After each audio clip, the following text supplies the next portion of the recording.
Si vous êtes toujours demandé comment structurer un compte qui a énormément de produits, c'est-à-dire qu'une boutique a énormément de produits, vous ne savez pas exactement comment vous devez faire votre publicité, je pense que cette vidéo est exactement faite pour vous. Suivez jusqu'à la fin parce qu'elle est hyper importante. J'ai vu beaucoup de personnes me poser cette question en inbox, donc j'ai décidé d'y répondre. Pour ceux qui ne me connaissent pas, comme je l'ai dit, je suis Ismaël Smoro, je suis e-commerçant, je vis en Afrique. Je partage mon expérience de l'e-commerce, mais j'aide les e-commerçants aussi à scaler leur compte jusqu'à 20K généralement. Donc si tu es dans le cas, tu gagnes un peu d'argent et que tu veux aller beaucoup plus loin, n'hésite pas. Grâce à des stratégies qui sont hyper avancées sur Facebook Ads et aussi à de l'optimisation, je peux t'aider à augmenter drastiquement ton taux de conversion et vendre beaucoup. Et aussi, si tu veux avoir une formation sur Facebook Ads, j'ai une formation gratuite et payante aussi. Donc tout ça en bas de la description, d'y aller jeter un coup d'œil. Comme il a dit au début, on verra ensemble comment structurer un compte quand on vend beaucoup de produits.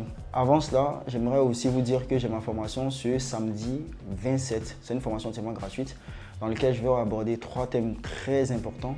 Les dernières fonctionnalités de la publicité Facebook Ads, mais aussi comment augmenter son taux de conversion et comment aussi faire des publicités qui sont hyper qualitatives, hyper grandes. Donc n'hésitez surtout pas, venez nombreux, ça serait une manière aussi de se rendre et de partager un très bon moment. Vous pourrez poser toutes vos questions et je serai là, ça me fait un réel plaisir d'y répondre. Venez nombreux. En plus de ça, n'hésitez pas aussi, abonnez-vous. Il y a plein de personnes qui regardent la chaîne sans s'abonner. Donc abonnez-vous aussi à vraiment promouvoir la chaîne de plus en plus afin que ça me donne beaucoup plus de courage aussi à faire toujours des vidéos. Donc sur ce, on va aller comment structurer un compte Facebook Ads lorsque on a énormément de produits à vendre.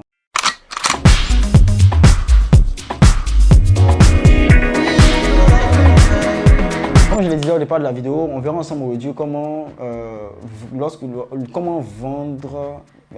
structurer un compte Facebook Ads lorsqu'on a énormément de produits. La première chose que je vais vous dire généralement, c'est de vous concentrer.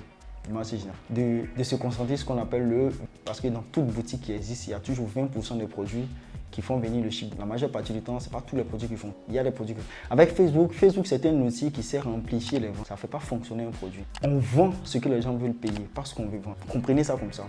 Donc, de manière générale, lorsque vous voulez vendre énormément de produits, vous devez d'abord prendre les produits qui fonctionnent le mieux, que les gens achètent de manière assez courante. C'est ce qui vous permettre de pouvoir driver du trafic sur votre site internet. Raison pour laquelle le site reste quelque chose. Parce que quand les gens viennent là-dessus, ils peuvent voir d'autres produits qu'ils auront l'envie, bien évidemment, d'acheter. Donc par conséquent, on se concentre sur ce qu'on appelle le 20-80. On prend dedans 3 à 4 produits, des produits qui vont véritablement permettre de pouvoir envoyer les gens et les gens vont payer et ça va permettre de pouvoir alimenter l'algorithme suffisamment pour pouvoir s'entraîner à vous trouver des clients. Ça, c'est hyper important. Donc, la première chose, comme je l'ai dit, c'est de se concentrer sur le 20-80. 20% des produits qui vont permettre d'avoir 80% généralement de vos trucs. Maintenant, l'une des choses que vous devez aussi comprendre aussi, c'est quoi? C'est que lorsqu'on est confronté à beaucoup de produits, il faut vendre ce qu'on appelle par catégorie de produits. On a une boutique d'habits. Dans la boutique d'habits, on a des chemises, on a des pantalons, on a peut-être des t-shirts, on a des jeans, peut-être beaucoup de catégories de produits. Le but du jeu, c'est de faire une campagne par catégorie de produits. Vous voyez ce que je veux dire? Donc, si vous avez votre compte publicitaire, vous allez faire d'abord une campagne. Considérons que chez vous, ce sont les t-shirts. Vous allez faire une campagne, et n'est pas en bio, tirer peut-être t-shirt comme ça. Et vous allez maintenant placer vos différentes. Ici, vous allez faire peut-être du broad ici ou des intérêts.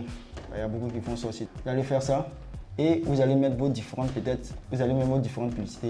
Là, on est d'accord. Donc, ça va se passer comme ça. OK. Donc, vous avez une CBO, les t-shirts, vous allez faire une broadie d'intérêt, vous allez faire des pubs, vous allez faire des pubs. Ça, c'est une structure qui est assez simple, dans laquelle vous allez faire une CBO. Vous allez faire, si vous trouvez un autre produit aussi qui marche, comme ça au moins, tout ce qui est comme t-shirt, vous mettez dedans. Vous voyez ce que je veux dire? Tout ce qui est comme t-shirt, vous mettez dedans. Ça, par exemple, tout ce qui est comme t-shirt, vous mettez dedans. Vous faites une autre campagne, peut-être une autre CBO aussi, vous allez peut-être appeler une chemise. Et puis, vous allez mettre ici les mêmes intérêts ici, comme ça. Et puis, vous allez mettre aussi vos différentes publicités tranquillement dedans. Vous voyez ce que je veux dire? Donc, vous allez mettre vos pubs comme ça dedans. Vous voyez ce que je veux dire? Donc, on a chemise CBO, broad d'intérêt, pub. Donc, vous allez faire que des chemises ici, peut-être que des t-shirts là. Vous voyez ce que je veux dire? Pourquoi vous devez faire ça? Vous devez savoir que la campagne s'optimise en fonction du produit qui est à l'intérieur. Si vous mettez trop de variantes de produits, ça ne pourra pas s'optimiser beaucoup plus efficace. Donc, le fait de faire ça, c'est une optimisation. Ça va optimiser en fonction ici des t-shirts. Parce que je dis, donc ça sera plus susceptible de trouver des produits pour vous. Si vous faites par rapport aux chemises, ça va s'optimiser en fonction des chemises ici. Donc le fait de mélanger les deux, ça ne sera pas beaucoup optimisé. Si vous avez un service, c'est pareil. C'est-à-dire que si vous avez une entreprise, vous avez beaucoup de services, vous devez faire en fonction du service. C'est-à-dire qu'en fonction de la majeure partie des services, vous allez faire des publicités en fonction de ça. Mais dans tout service, il y a des services que les gens réellement cherchent. Peut-être vous avez 10 services, vous allez voir qu'il y a 2-3 services que les gens cherchent. Vous faites 3 campagnes sur ces services-là et vous séparez les services pour que l'optimisation puisse se faire en fonction des services en question. Généralement, c'est une campagne assez simple de pouvoir mettre en place. Maintenant, considérons que vous venez avec de nouveaux produits. Vous avez des campagnes par exemple qui tournent, vous venez avec de nouveaux produits. Ce que vous faites une campagne aussi, peut-être si bio aussi.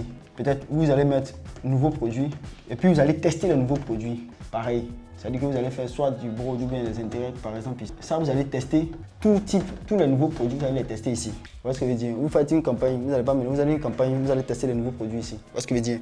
Les nouveaux produits, par exemple, ne mélangez pas, vous allez tester, c'est les produits qui viennent d'arriver. Donc, vous testez les produits pour voir c'est quel produit, par exemple, qui sort du lot. Vous voyez ce que je veux dire? Donc, vous pouvez tester les intérêts de manière assez générale ici. De manière assez générale, c'est quelque chose qui est assez simple. Donc, si vous devez comprendre quelque chose de fondamental comme ça là-dedans, c'est pas très compliqué, mais si vous devez comprendre quelque chose, en conclusion, c'est quoi? Quand vous voulez faire de la publicité sur Facebook, quand vous vendez beaucoup de produits, vous devez vous concentrer sur ce qu'on appelle le 20-80.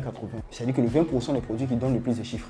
Encore le 20% des produits où il y a le plus de marge. Parce qu'il y a des produits sur lesquels il n'y a pas assez de marge. Vous devez vous concentrer sur les produits qui ont lesquels de marge. Pourquoi? Parce que généralement, Facebook, ça coûte cher. Et puis, souvent, quand vous avez un produit, il y a beaucoup de marge, ça permet de sponsoriser beaucoup plus efficacement pour prendre énormément de données et de s'optimiser au mieux. Vous voyez ce que je veux dire? Donc, ce sont les deux choses que vous devez commencer à tenir compte. Vous devez séparer en fonction des catégories de produits, de manière générale. Et quand il y a de nouveaux produits, vous pouvez faire une campagne juste à côté pour tester de nouveaux produits. Tout simplement. Moi, c'est ce que quand je suis face à quelqu'un qui a énormément de produits en question, c'est comme ça que je procède. On ne peut pas sponsoriser l'entièreté des produits sur Facebook. C'est même pas, c'est pas optimal, c'est pas bon.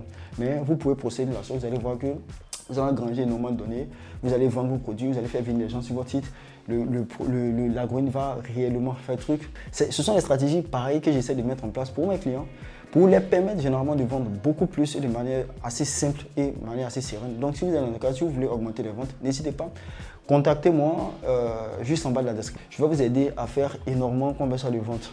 Donc sur ce, n'oubliez pas de vous abonner et n'oubliez pas aussi, la formation c'est le 27 à Salon Hôtel. Donc réservez dès maintenant, je me fais un réel plaisir de vous partager des astuces assez inédites.